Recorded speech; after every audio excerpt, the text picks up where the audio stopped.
Andrew Haug here on andrewhaug.com, Australia's only dedicated 24/7 rock metal radio station. We do have Zoltan Bathory from Five Finger Death Punch, a very happy man indeed since the latest release of their new record, The Wrong Side of Heaven and The Righteous Side of Hell Volume 1 has certainly hit the charts really heavily. So let's get acquainted with Zoltan and talk all about the brand new album and the future plans for Five Finger Death Punch. G'day Zoltan, welcome to andrewhaug.com.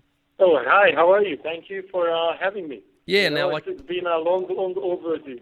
Yeah, it has been overdue, and again, obviously, you're very excited now with the recent success of the latest record. Obviously, the charts have been pretty nice to you guys, especially in the US. Was it something you guys certainly expected, considering the sort of style of music that you play? Well, it's any heavy band, getting on a Billboard chart these days is a big deal. Getting in the top 10 is a huge deal, and actually being number 2.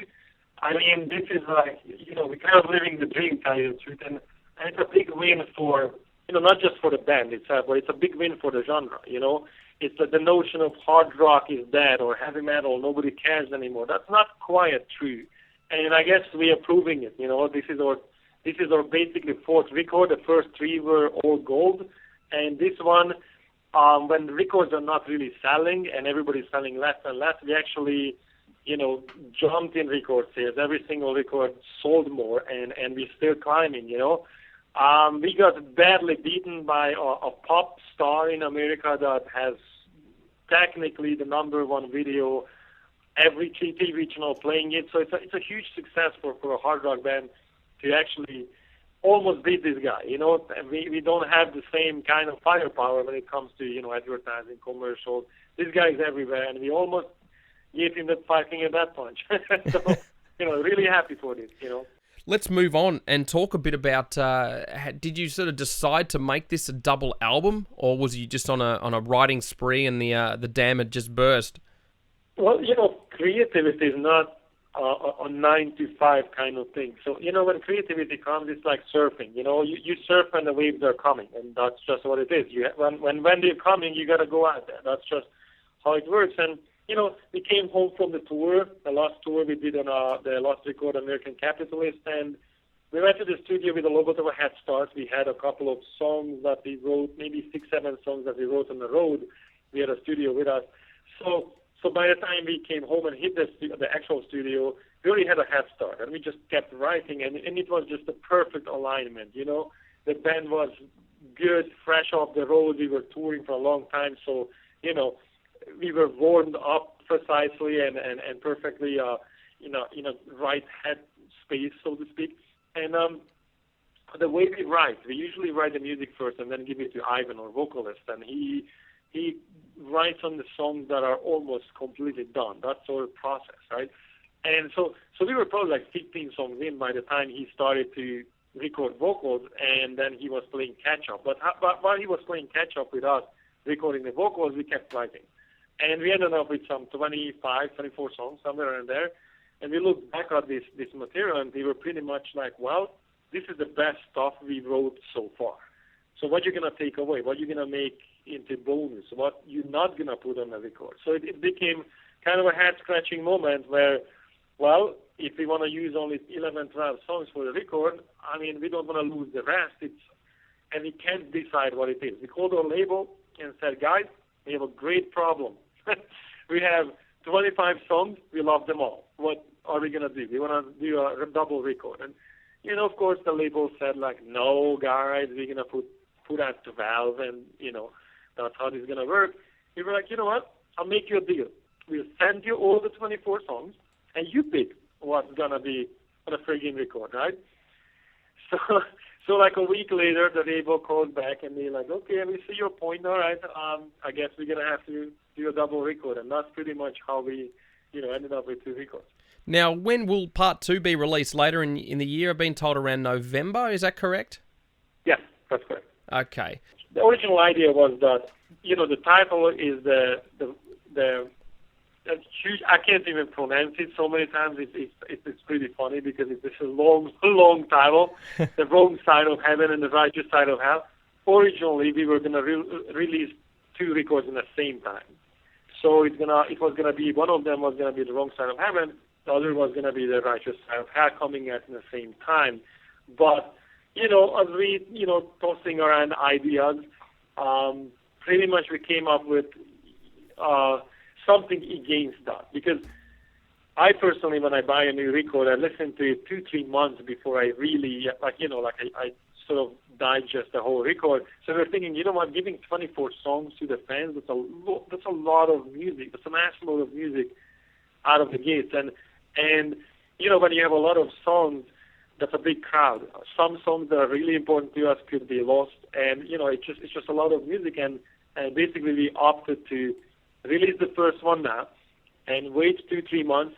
Fans, the bands by then are familiar with the record and sort of digested the first one, so they're probably ready for a second. So that's why we staggered it. One of them comes out now, and the other one comes out in November. And this way, we also put the titles together. So that's how the long title came about, because instead of separating it, it became Volume 1 and Volume 2. So that's why, we're not into the long titles, but, we didn't want to cut them in half. So that's how it became The Wrong Side of Heaven and The Righteous Side of Hell. Yeah. A whole mouthful. Now, let's quickly talk a bit about your origin. Of course, you're a Hungarian-born musician.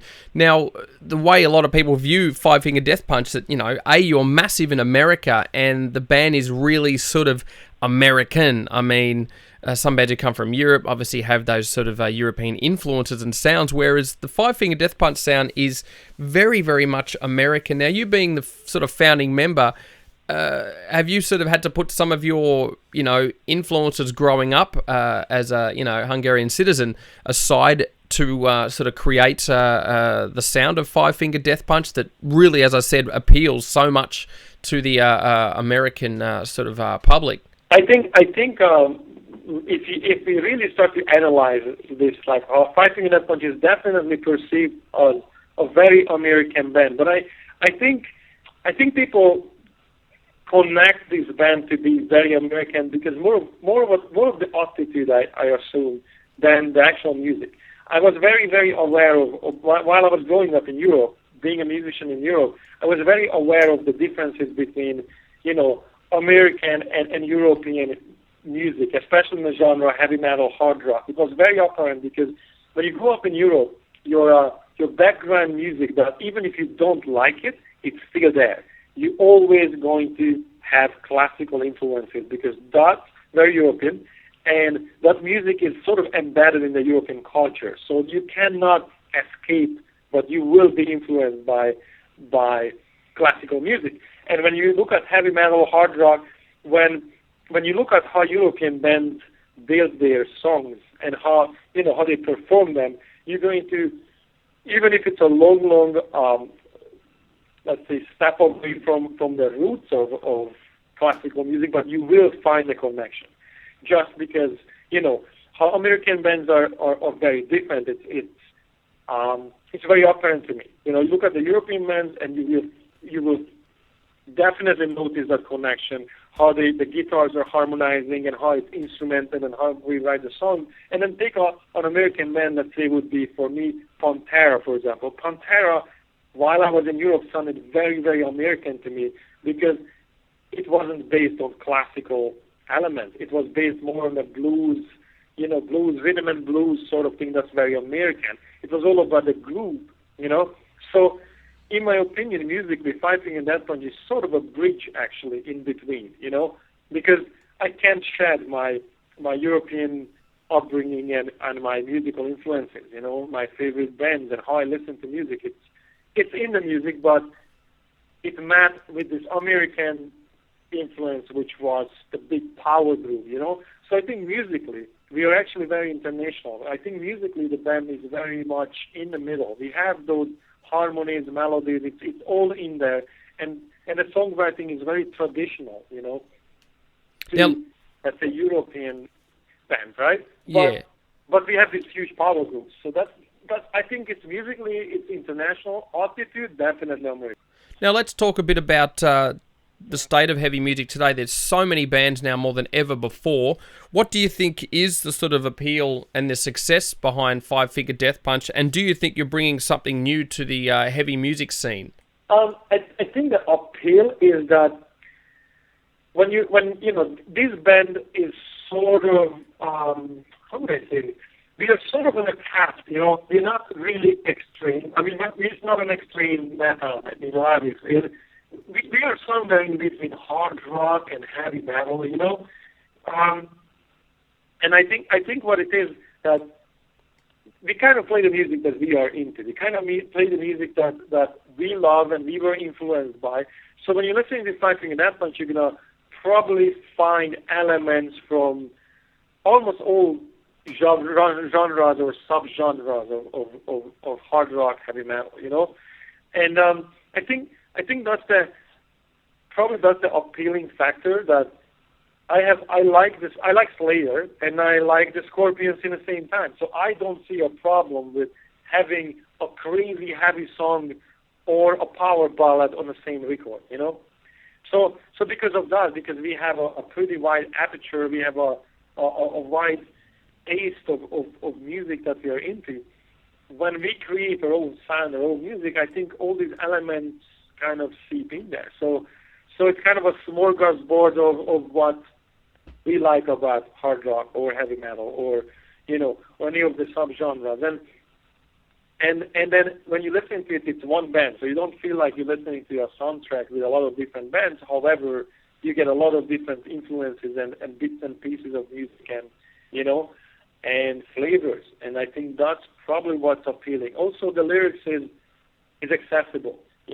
Accessible in a way we don't think about Viking ships and dragons and fighting dragons and none of that stuff. So I have no problem with bands that do that. In fact, I listen to a lot of those bands, but lyrically, those bands will not necessarily connect with large audiences.